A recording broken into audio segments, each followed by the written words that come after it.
Kamakhyanagar NAC Sarangdhar उच्च विद्यालय 1986 matric बैचर द्वितीय वर्ष बंधु मिलन उत्सव रेकुलार आंबतोटा अनुष्ठित हो जाइछि।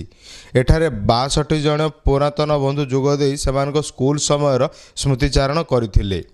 ब्याचर 3 जन बंधु संजय राउल, प्रशांत कुमार पंडा, चित्तरंजन नायक अकाल वियोग 2 मिनिट नीरव प्रार्थना करा जायथिला। पर सेमाने सारंगधर उच्च विद्यालय जाई सेठारे स्मृतिचारण करने सह विप्लवी सारंगधर प्रतिमूर्ति रे माल्यार्पण कर श्रद्धांजलि ज्ञापन करथिले। बंधु मिलन बढ़ी खर्चर अर्थ सारंगधर उच्च विद्यालय मैट्रिक परीक्षा रे सर्वाधिक नंबर की कृतित्व अर्जन करथिबा छात्र किंबा छात्री को पुरस्कार प्रदान करियाकू बैठक रे निष्पत्ति होइतिला। सर्वश्री मंटू प्रधान, हिमांशु शेखर महापात्र, कालंदी सेठी, कमल विश्वाल, वेणुधर बेहेरा, हलधर बेहेरा, तहसीलदार गौरहरी बेहेरा, सांबादिक तपन स्वाई, इंजीनियर आलोक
कही